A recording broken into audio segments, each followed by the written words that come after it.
want you to picture a scenario that I think, well, every single person listening has experienced at some point. It's 2024. You're holding your phone, you've just sent a text to a friend, a close friend, maybe asking to hang out, maybe you shared something a little vulnerable, you hit send, you see that little delivered status, and then nothing. The silence. The void. 1 hour goes by. Then 4. Then a whole day. Then, 3 days. What is happening in your brain during that silence? Because if I'm honest, my brain starts getting a little twitchy after about 6 hours. If you're like a lot of people, probably nothing good is happening upstairs. Yeah. But if you're the author of the source material we're looking at today, someone navigating life with ADHD, that silence isn't just annoying. It's a catastrophe. It's a full-blown spiral. And that is exactly what we are unpacking today. We're looking at a really fascinating personal piece from a writer dealing with ADHD. And they've stumbled upon a way to stop that emotional spiral. But the solution is, well, it's weird. It comes from a 14th century friar. It really is the ultimate mashup. We're talking about using medieval logic, a philosophy, to treat a very modern, very digital emotional breakdown. We're talking about Occam's razor meeting rejection sensitivity dysphoria. Which sounds like a terrible cocktail party mix. Like, right. Hey, would you like some logic with your emotional pain? But as we'll see, it might actually be a lifeline. So welcome to the deep dive. I'm fascinated by this because it feels like a life hack, but the source material goes a lot deeper than that. It's really about how we process reality, isn't it? It is. It's about the difference between what is actually happening in the world, objective reality, and the horror story our brains write about what might be happening. The author of this text calls it the information void. I love that phrase, the information void. It sounds like a sci-fi villain. But before we stare into the void, we need to set up the tool the author uses to fight it. And I have to say, I laughed out loud when I read where the author actually learned about this. It wasn't in a dusty university lecture hall. No, not at all. They learned about William of Occam and his famous razor because of a prog rock band. Porcupine Tree. Yes. Stephen Wilson's band. The author mentions seeing Occam's razor as a track title on an album, got curious, Googled it, and then accidentally stumbled into a lesson on logic. Which, honestly, is the most ADHD way to learn philosophy possible. I like this song. Let me just research 14th century theology.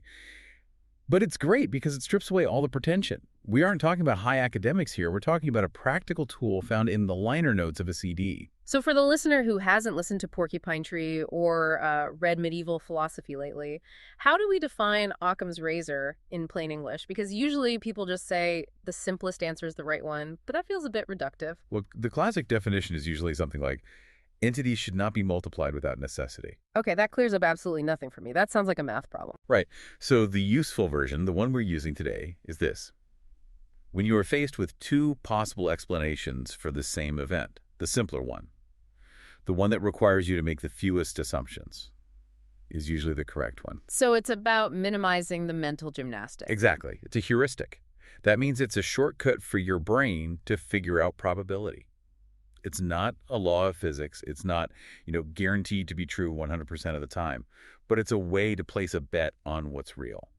The source material uses this teddy bear analogy that I found really helpful to visualize this. Can you walk us through that? Because I think it really highlights the difference between possible and probable. Sure. So imagine you're a parent. You walk out your front door and you see your kid's teddy bear lying face down on the driveway. Okay. The mystery is, how did the bear get there? Exactly. Now, your brain is a storytelling machine, so it could construct this really complex narrative. Let's call this explanation A.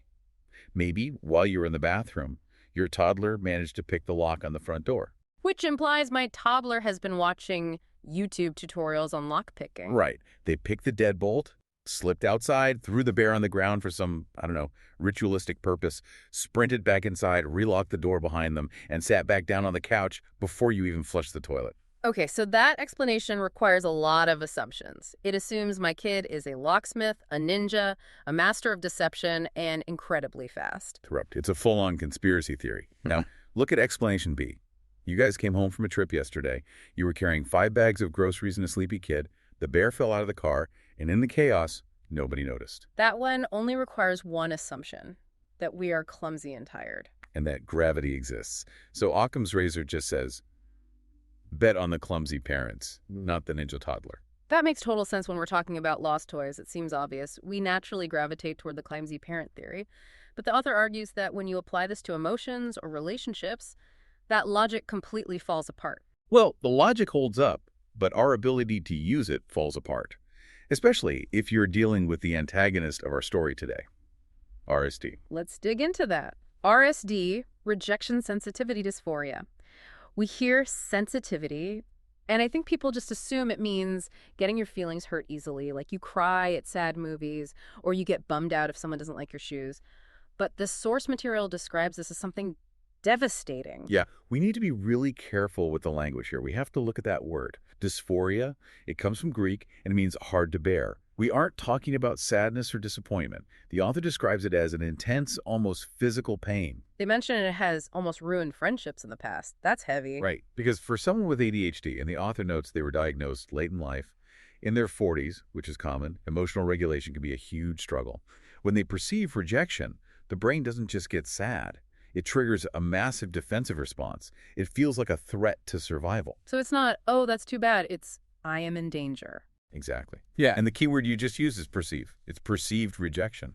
The rejection doesn't have to be real for the pain to be real. And that's where the information void comes back in. This is the mechanism of the spiral the author talks about. The void is the catalyst. Yeah. Break that down for us. What happens in the void? Okay, so let's go back to that text message scenario. You send it. The friend doesn't reply. That's silence. That is a void.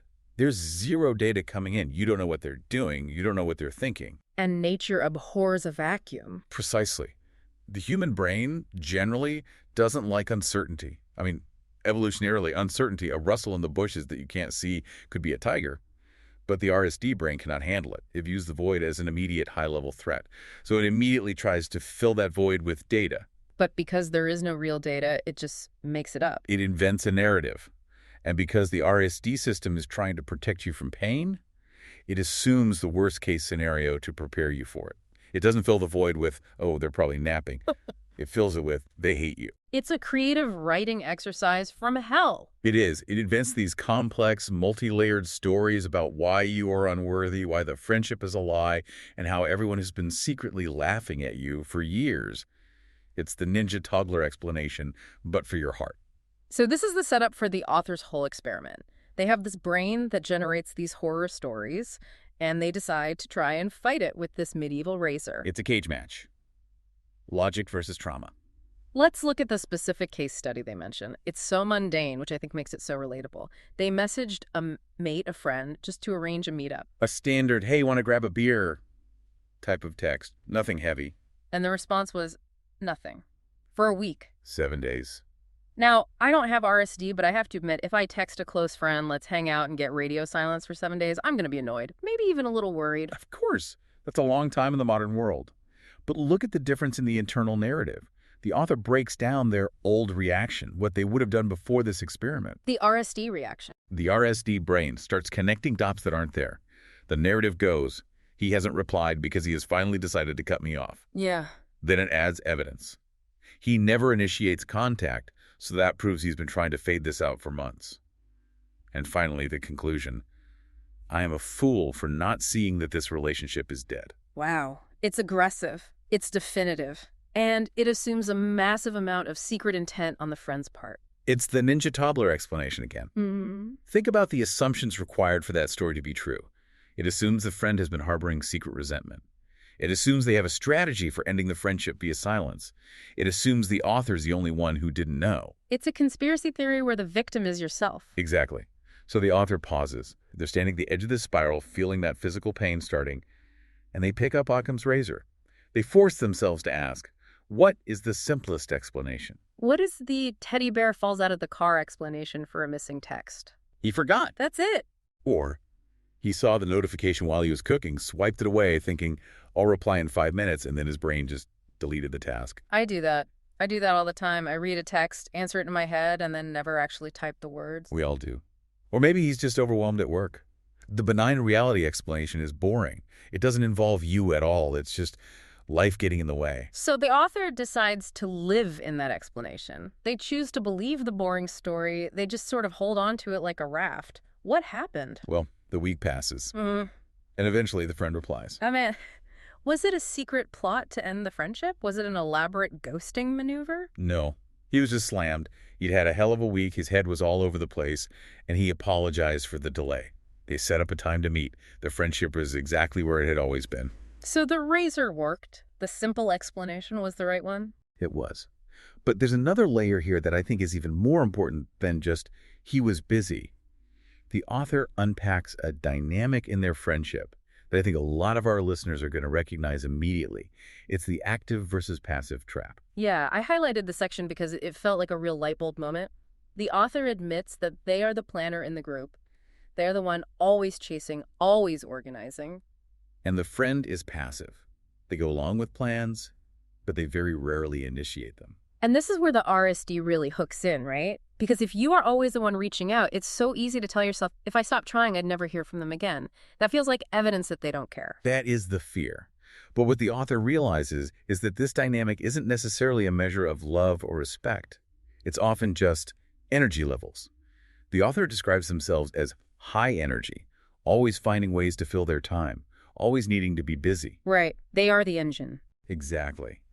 And when you are the high energy friend, you create a pattern in your relationships. People know you'll handle the plans. They sit back because you're driving the bus. Sure. It's not that they don't want to be on the bus, but they've learned they don't need to drive.